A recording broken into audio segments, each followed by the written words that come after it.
합장하십시오.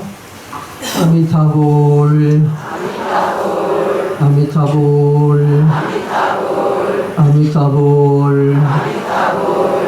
반갑습니다.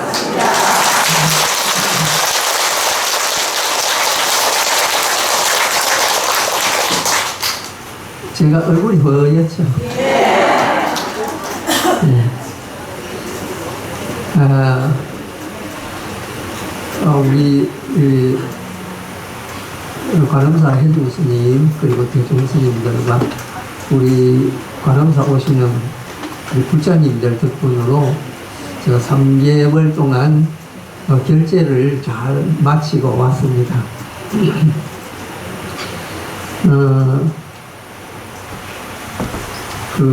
보통 이제 우리 아시는 분들은 아시겠지만은 제가 한 7년간을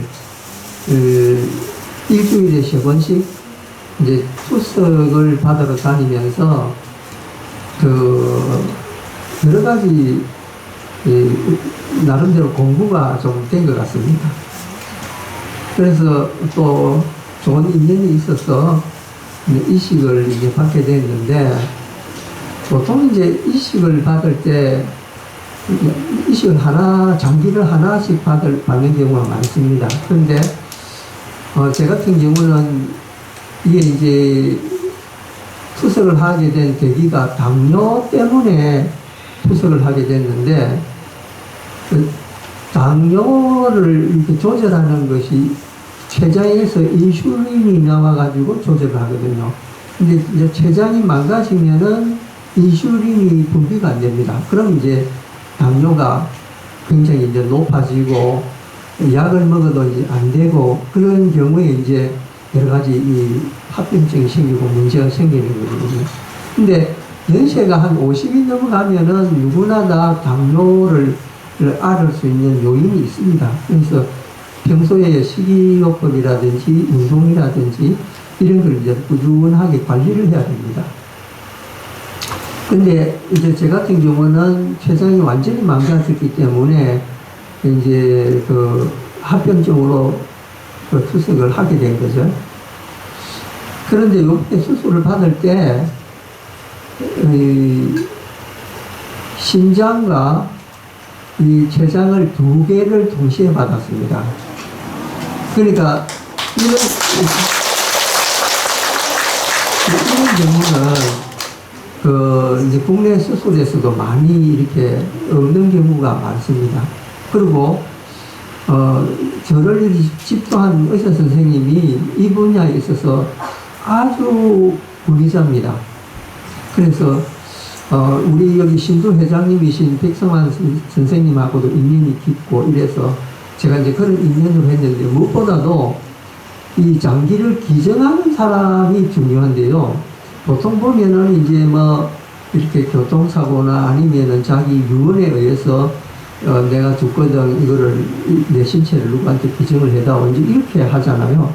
근데 젊은 사람의 경우에는 부모들이 우리 애가 이제 그냥 갔으니까 그냥 매장을 하거나 화장하는 것보다는 남아있는 장기를 다른 사람한테 주는 게 좋다, 이렇게 결정을 해서 하는 경우가 있답니다.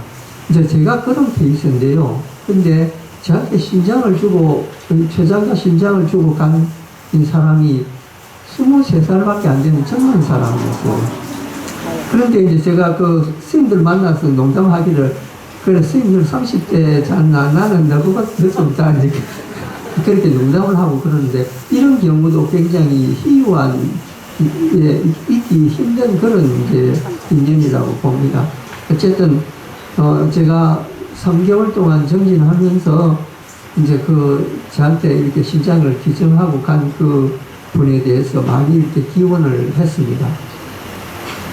어쨌든 이런 공덕으로 이제 제가 또 여기 다시 여러분들을 만나게 된 그런 좋은 인연이 또 이제 됐고, 이런 계기로 부처님이 말씀하신 여러 가지 생로병사의 고통을 제 몸 스스로 겪으면서 또 제 자신이 많은 성장을 이룬 것 같습니다. 그래서 남아있는 삶은 그야말로 부처님 법대로 이제 공부를 잘 하면서, 뭐 지금까지도 열심히 살아왔지만은, 앞으로는 좀 더 이제 보람된 삶을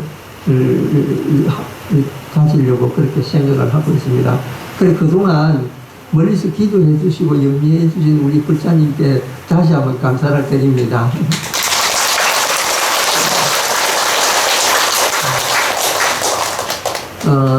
오늘 이제 그 우랑분절이고 또 전국 각 사찰에서는 회향 그 결제를 회향하는 그 해제 법문이 있고 그런 이제 날인데, 제가 이렇게 누워있으면서 가만히 생각을 해보니까, 우리 인생은 정말로 부처님이 말씀하신 대로 생로병사라는 그 테두리를 벗어나기가 힘들다. 그리고 젊을 때 건강했다 하더라도 나이가 들면은 자기도 모르게 그런 이제 여러 가지 병들이 이렇게 찾아오고, 우리가 쾌락을 즐길 때는 이 몸뚱이가 그렇게 소중한지 모르는데, 나이가 들면은 사실은 몸뚱이가 소중해진다는 생각이 듭니다. 그래서 젊을 때 건강한 사람도 이제 60이 좀 넘어가면은 어디가 결리기도 하고 아프기도 하고, 이제 책상 위에 있는 약봉다리가 이제 늘어나고 그런 현상이 생기죠. 그래서 부처님께서 늘 말씀하신 대로 죽음이 우리 가까이 있다는 걸 잊지 말라, 이제 이런 말씀을 하시거든요. 근데 그거를 우리들한테 겁을 주려고 하는 말이 아니고, 죽음이 가까이 있다는 걸 인식하게 되면은 그만큼 그 자기한테 주어진 삶을 성실하고 진실되게 살아갈 수 있는 그런 힘이 생깁니다.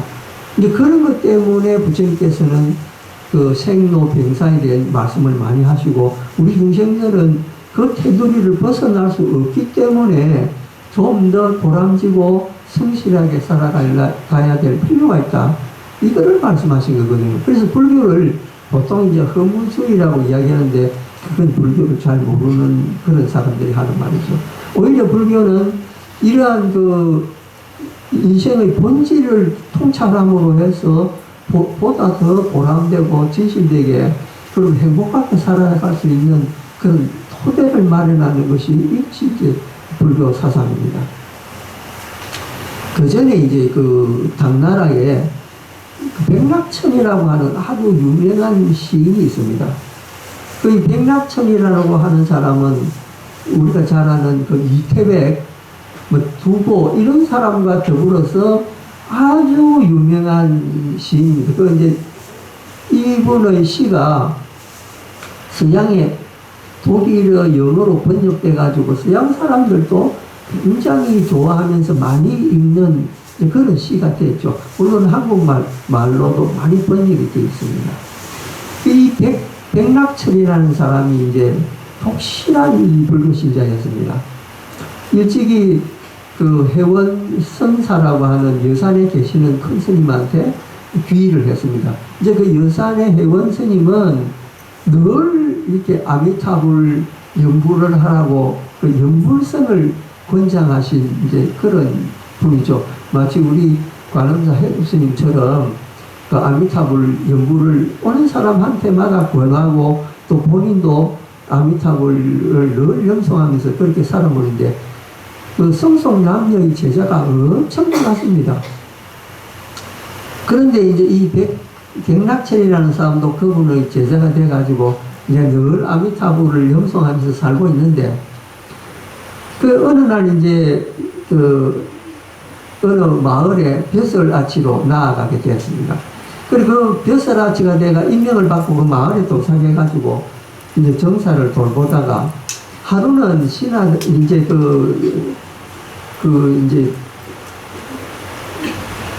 그 관아의 사람들한테 묻기를 이 근처에 유명한 스님이 없냐 그러니까 스님 한 분 계시다 그래 그 스님이 어떤 분이냐 하니까 그 조과 스님이라고 하는 스님인데, 그러니까 그 스님 이름을 듣는 순간에 그 이름 참 특이한 이름이다. 그 조과라는 말이 조는 세조자고 과자는 그 새 둥우리, 새 둥우리 할 때 둥우리 글자거든요. 그 과가 이제 그런 뜻이 있습니다. 새 집을 갖다가 다 과라고 부르거든요, 중국에서는. 그래서, 아니, 새 집이라고 하는 이름을 가진 스님이 다 있나? 그거 참 중요한 일이다. 이래서 그 스님을 이제 찾아보러 갔습니다. 갔는데, 그 스님이 어디 계시냐면은 집안에 들어 계시는 게 아니고, 소나무 위에 종이실 비슷한 걸 만들어가 그 앉아 계시는 거예요. 그래서 그 평생을 그분은 그런 식으로 살았었던 거예요. 그래서 사람들이 이름을 붙여주기를 조가라고 하는 이름을 붙여주는데 그 스님 본래 이름은 도림입니다. 그래서 그 조가라는 이름하고 합해가지고 조가 도림선사다 이제 이렇게 사람들이 불렀죠. 그래 이제 이 백낙천이가 위에 스님을 보니까 나무가지에 이렇게 둥지 털어가 앉아있는 게 위태위태 하거든요. 조금만 잘못하면 밑으로 바로 떨어지게 돼 있으니까. 그래서 이제 그 백낙천이 위에 계시는 스님한테 스님, 그러니까 스님이 왜 그러냐? 위험합니다. 그래, 뭐가 위험하단 말이냐? 스님, 그 둥지 같은 이따가 떨어지면은 큰일 나시니까 제가 위험하다고 말씀드립니다. 빨리 내려오십시오. 그러니까 이 조가 스님이 그 밑에 있는 백낙천을 한참 이렇게 보시더만은 백낙천을 하겠어 뭐라고 하시냐면 위험하다 이러시는 거예요.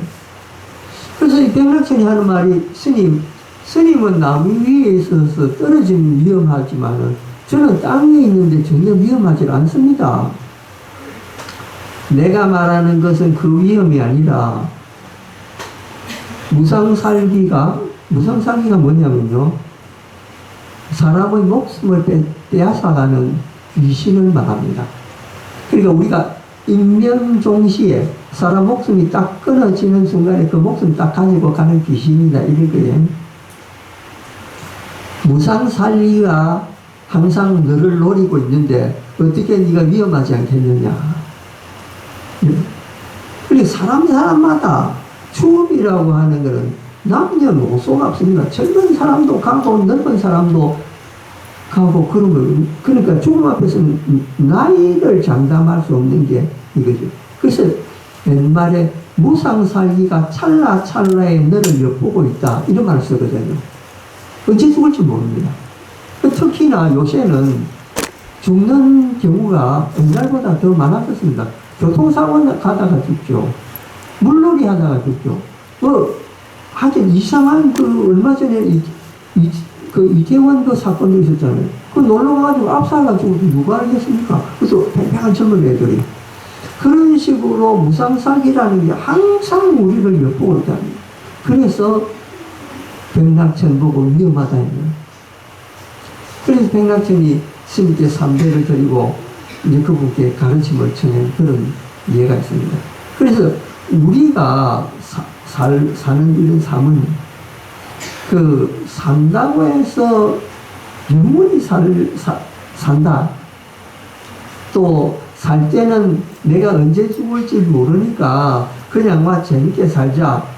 이제 이거를 우리 건강영에서는 뭐냐면 수자상이라고 그러죠. 사상 중에 아상, 인상, 중생상, 수자상 네 가지 상이 있잖아요. 그의 수자상이 뭐냐면 나는 내 목숨대로 오래 살 거다. 이런 생각 가진 거를 수자상이라 하거든. 근데 사람은 그런 경각심을 가지고 이제 내가 언제 죽을지 모르고 이 목숨은 무상하구나 이런 생각을 늘 하고 있으면요. 오히려 조심하게 되고 목숨이 늘어납니다. 그렇기 때문에 죽음이라는 것을 늘 친구처럼 가까이 하고 있는 사람은, 그런 마음속에 그걸 품고 있는 사람은 죽음 앞에서도 아주 당당하고 또 생로병사 네 가지 고통도 똑같습니다. 그런 걸 항상 내가 가까이 있다라고 생각을 하면요. 전혀 두렵지 않은 게 그게 이제 그런 이치거든요. 그래서 부처님께서는 늘 이제 생로병사에 대한 말씀을 하시고 또 우리가 어떤 방법으로 사는 게 제대로 사는 거다. 그러니 무상하다는 그 토차를 통해서 우리 인생을 행복하게 이끌어간다는. 생로병사를 이 다른 말로 또 뭐라고 부르냐면요, 이제 상나가죠. 정말해서 항상 즐겁고 나는 늘 깨끗한 곳이 있다. 그 정이라는 게 깨끗하다는 의미니까 그 정토라는 말도 되거든요. 내 깨끗한 정토에 늘 있다, 이런 말. 그래서 생각 한번 바꾸면은 늘 정토에 사는 거고, 생각이 한번 흐리게 되면은 살아있어도 지옥에 살게 되는가. 근데 그런 이치가 바로 이 불교, 이 생로병사라는 그 내용 안에 들어있는 거죠. 그러니까, 이거는 옛날에 고대 그리스 시대 때부터 사람이 이 죽음에 대해서 연구를 했는데, 그 중에서 그 죽음에 대해서 통찰한 사람이 누구냐면 디오게네스라는 사람. 그 디오게네스라고 하는 철학자는 평생 집이 없었습니다. 그러니까 옛날에 인도에 부처님 제자들이 집이 없이 나무 밑이나 동굴 속이나 아니면 무덤 옆이나 이렇게 며칠씩 지냈듯이 그마저도 오래 있으면 안 됩니다. 3, 4일만 거기 머물다가 떠나야 됩니다. 왜?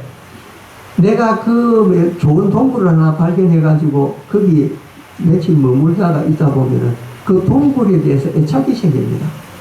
아, 이건 나의 수행처구나. 그러면은 거기를 벗어나기가 어렵습니다. 애착이 물건에 대해서 애착이 생기면 계속 그거를 따듬고 내 거라고 생각하고 그러거든요. 그래서 애시당초 그 생각을 안 하도록 부처님은 3일 이상 그런 데 머무는 걸 허락을 안 했습니다. 그러니까 늘 이제 유행을 해야 돼요. 유행이라고 하는 게 돌아다니는 거거든요. 그리고 여기 2, 3일 있다가 또 옮겨다가 2, 3일 살다가 이런 식으로 전 인도를 돌아다니면서 수행을 했던 거예요.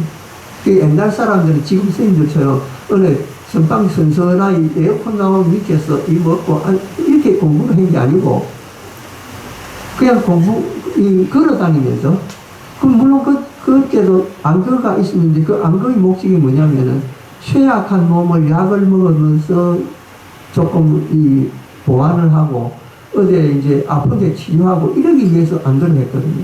실제 수행하는 시간은 걸어 다니면서 수행을 했던 거지. 그러니까 그 디오게네스라는 사람도 아마 부처님처럼 그런 생각을 했던 사람이에요. 그래서 집을 가지지 않고 큰 그 포도주 만드는 오크통이라고 하는 것 둥그런 있잖아요. 거기를 자기 집으로 삼아가지고 이제 밤이 되면은 그 오크통 속에 들어가 이렇게 쭈그리 앉아가지고 있어 자고 아침이 되면 그것을 나와가지고 온 아테네 시내를 걸어 다니면서 젊은 사람들한테 철학을 가르치고 인생을 어떻게 살아야 되는가 이걸 가르쳤던 거예요. 이제 그분이 굉장히 이게 일반 다른 철학자들하고 다른 게 인생을 굉장히 이상적으로 보는 사람한테는 굉장히 냉소적으로 돼 있던 사람이죠. 예를 들면은 지금도 철학 역사에 있어서 유명한 사람이 하나 있는데 플라톤이라고 하는 사람이에요. 여러분 플라톤이라는 이름은 들어봤죠? 그 사람이 왜 유명하냐면요. 우리가 이 인류가 사는데 뭔가 목적이 있어 산다는 거예요. 그 목적이 뭐냐 하면은 이데아라고 하는 뭔가 우리가 안 보이는 곳에 나중에 가게 된다. 또 그런 진리가 있다. 이런 걸 늘 가르쳤던 거거든요.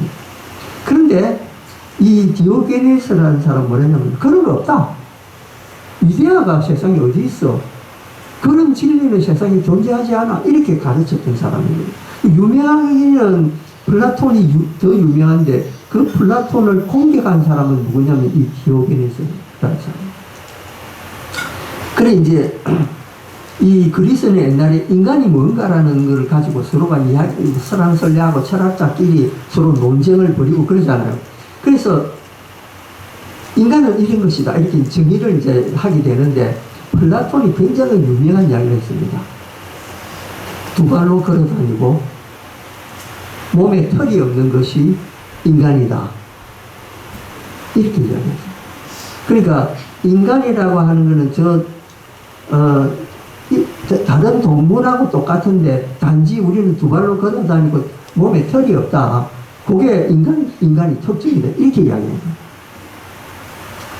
그 이야기를 듣고 디오게네스라는 사람이 플라톤 앞에 가가지고 닭을 한 마리 딱 가져가 닭털을 다 뽑아가지고 휙 던지면서 네가 말한 인간이 여기 있다 봐라 이랬던 그 정도로 냉소적인 사람이었습니다. 그러니까 그 사람이 통 속에 살면서 인간이 뭔가라는 걸 통찰을 하고 살았던 사람이에요. 근데 그런 사람이 어찌 보면은 부처님이 옛날에 사셨던 그런 모습을 비슷하게 시대도 부처님보다 조금 늦게 태어난 사람인데 어떻게 부처님이 생각하시고 이렇게 살았던 그런 모습하고 좀 비슷하게 그렇게 살았던 거죠. 그럼 참 이제 나라는 떨어져 있어도 생각은 서로 이제 상통한 거라고 이렇게 보면 되죠. 그리고 부처님께서도 사실은 진리라고 하는 것은 사람 속에 있는 것이지 저 멀리 있는 것은 아니다. 이게 이제 그러니까 정말 이데아 같은 거는 없다라고 부처님도 이야기를 하거든요. 그러니까 사람 자신이 진리라는 거예요. 그러니까 그 진리가 뭐냐면 생로병사 요거를 통찰하는 것이 진리를 보는 거다. 그러니까 간단합니다. 불교에서 보는 진리라는 거는 뭐냐? 생로병사를 제대로 인지하고 그 인지하는 것이 누구냐면 나잖아요. 그 나를 제대로 이해하는 것이 그게 불교다라는 거예요. 그러니까 고대 그리스 철학하고 고대 인도 부처님 말씀하신 거하고 거의 어느 정도 맞아떨어집니다.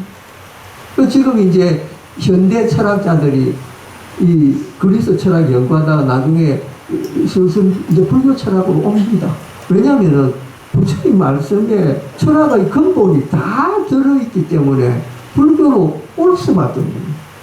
그래서 요즘 이제 그 시대 단계 겁난다 그러잖아요. 칼로 사람들 찔러 죽이고 막 그래서 하니까 그게 뭐냐면 다들 현대의 정신이 이상 때문에 다 오는 거거든요. 그래서 그걸 일찍이 설파한 사람이 누구냐면은 이 칼 융이라고 하는 사람. 칼 융이 이제 정신 분석학에 있어서 근대의 아버지라고 불리는 사람인데 이 사람이 뭘 연구했느냐? 부처님 말씀을 연구해요. 부처님 말씀을 연구하고 그 끝에 도출된 게 뭐냐면은 어떻게 하면은 인간이 가지고 있는 이 정신적인 병을 치료할 것인가? 이거를 불교에서 도출해야 돼요. 그래서 이제 그 사람 정신을 이어받은 사람이 누구냐면은 프로이드라고 하는 유명한 정신 분석학자가 있습니다. 그러니까 이 두 사람은 서양의 정신사에 있어서 양대 산맥을 이루는 그런 유명한 사람들이에요. 그러니까 요새 정신과 의사들이 공부하는 사람 누구냐? 다 융 알면은 프로이드 이 연구를 하는 사람. 근데 그 근본은 어딨냐? 서가모니 부처님한테 있잖아요. 근데 요새 공부하는 사람은 그거까지 안 가요. 그냥 융만 연구하고 프로이드만 연구하지 부처님까지는 못 갑니다. 근데 옛날에 우리 이 조사 스님들이나 큰 스님들은 이 불교 이치를 다 깨달아가지고 현대인이 가지고 있는 병리학도 다 이제 옛날 방법으로 설명을 한 거지만은 요새 풀어서 보면은 병치료 방법이 다 있다는 거예요. 그 병치료 방법이 뭐냐? 자기를 자각하는 거예요. 내가 죽음이 늘 가까이 있고 병이 늘 가까이 있고 제대로 인식하는 데서 자기를 느끼고 자기를 제대로 느끼게 되면은 자기를 인식하게 되고 그 인식을 통해서 깨달음을 얻게 됩니다. 이게 무슨 말씀입니까? 그러니까 모든 법이라고 하는 것은 이런 식으로 서로 상통되고 서로 상호 이렇게 호환이 되는 게 이게 이제 불법이겠죠. 그러니까 우리가 불교를 믿는 우리는 지금 어렵기는 하지만 얼마나 다양한지 모릅니다. 왜냐하면은 이거야말로 최상승의 법이거든요. 다른 데서는 이 법을 들을 수가 없습니다. 그래서 최고로 좋은 것이 뭐냐면 불법이 살아있는 곳에 태어나는 것이 최고로 스승한 법이다. 그런 말을 하는 거예요. 그리고 아무리 좋은 나라에 태어나도 불법이 없는 나라는 그냥 그 다음 우리가 죽고 나면은 불법에 대한 씨앗을 안 심어놨기 때문에 지혜가 없는 곳에 태어나요. 그런 가능성이 있습니다. 근데 어렵지만은 불법의 경전 구절 한 구절이라도 귀에 스치고 지나가면은 그것이 씨앗이 돼서 다음 생에는 조금 더 지혜로운 인생을 가지게 된다는 거죠. 그래서 이 불법의 말씀이 어렵긴 하지만은 그래도 귀에 한 번만 스쳐도 이것이 크나큰 씨앗이 된다. 법화경에도 그런 말이 있잖아요. 법화경 읽는 행자를 스친 바람이 우리한테 스치게 되면은 그것도 큰 공격이 된다. 그런 말씀이죠. 이게 바로 그 말씀입니다. 그래서 지금 현재로는 여러분들이 불법의 이치를 갖다가 제대로 느끼기 힘들지만 생로병사 제대로 이해하는 것이 불법이구나. 요 구절만 제대로 잘 여러분들이 알고 있어도 이제 그 좋은 씨앗을 쓸 수 있는 계기가 된다. 그런 계기가 뭐냐면은 우리가 그런 한 마음으로 이런 우람분절날 선망하신 여러 그 조상님들이나 친지나 또 인연 있는 분들 이제 천도를 하게 되면은 그런 좋은 인연의 기운이 이제 그분이 어떤 몸을 받아 있더라도 이제 그런데 영향을 미치게 된다는 거죠. 그래서 오늘 같이 우람분절날 그분들 생각하면서 내 자신도 이제 나중에는 우리가 20년 뒤에 30년 뒤에는 여기 앉아 있는 분들이 아무도 없거든요. 이 세상에는 다 저기에 다 올라가게 되는 그 진리입니다. 그러니까 이제 오늘 저분들을 위한 우람분절이 아니고 나를 위한 우람분절이다. 내가 나를 천도를 한다. 이 생각을 가지고 이제 오늘 천도제 임하시면은 딱 정말로 좋은 회양이 될 것 같습니다. 자, 이제 제가 이제 광고를 하라고 지금 이 법당 옆에 뭘 팔고 있는 분들 있죠. 그래서 부탁을 받고 오늘 쇼 호스트로 나서있고 저기 이름 있는 쇼 호스트는 뭘 많이 받잖아요. 나한테는 뭐 주나? 소금 가져가라 그래. 지금 저 밖에서 소금 팔고 있습니다. 저기 소금 시안이라는 게 여러분 들어보셨습니까? 소금 시안이 이게 지금 이제 우리가 좀 들어본 분들은 들어봤지만 이게 아주 고대부터 그 지중해 연안에 그서부터 나온 미용법 중에 하나입니다. 소금 시안이라는 게.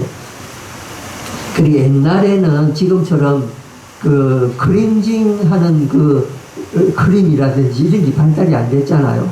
그래서 제가 이제 대만에 있을 때 보니까 이런 튜브에 이렇게 담아가지고 파는데 그게 뭐냐면 이렇게 얼굴을 세안을 할 때 씻을 때 그 크림을 이렇게 짜가지고 비누처럼 바르는데 그래 이제 누가 샘플 하나 주서 이렇게 짜보니까 얼굴을 이렇게 문대니까 뭐가 동글동글한 게 얼굴에 이렇게 자잘한 게 좁쌀 같은 게 이렇게 걸려요.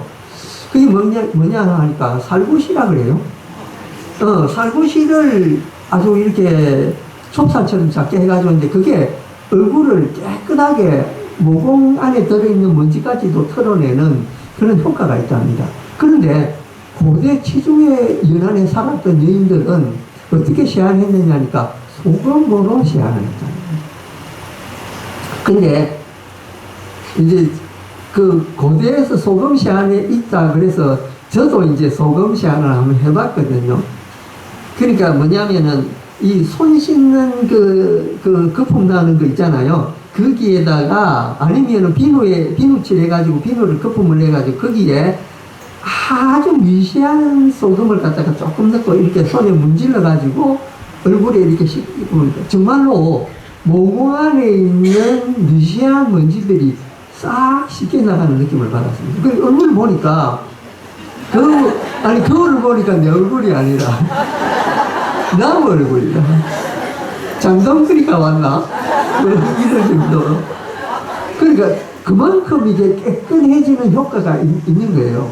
근데 나는 일반 소금을 가지고 했는데도 그렇게 깨끗한데 저 밖에 파는 소금은 얼마나 깨끗하겠느냐는 거예요. 저게 어디서 왔냐? 헝가리에서 왔답니다. 그래서 이제 특수 공법으로 아마 만드는 것 같은데, 물어보니까 가격도 아주 싸고, 이제 이래서 여러분들 강력하게 추천합니다. 딴 크렌징 크림 필요 없습니다. 저거 하나면은 여러분, 이 시안 한번 하고 나면 10년 젊어 보입니다. 좀 광고 좀 잘 하지요.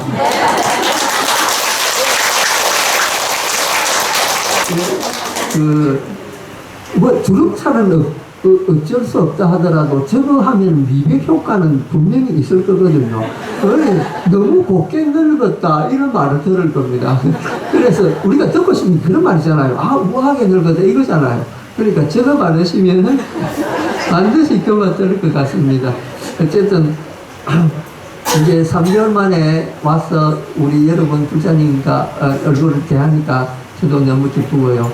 그리고 이제 아직까지는 의사 선생님이 한 1년간은 감염에 조심하라 그런 말씀을 하시고 이래서 법문만 이제 보름마다 와서 하고 사람 이렇게 개인 만나는 거는 조금 이제 시간을 줬다가 만났으면 합니다. 여러분 감사합니다.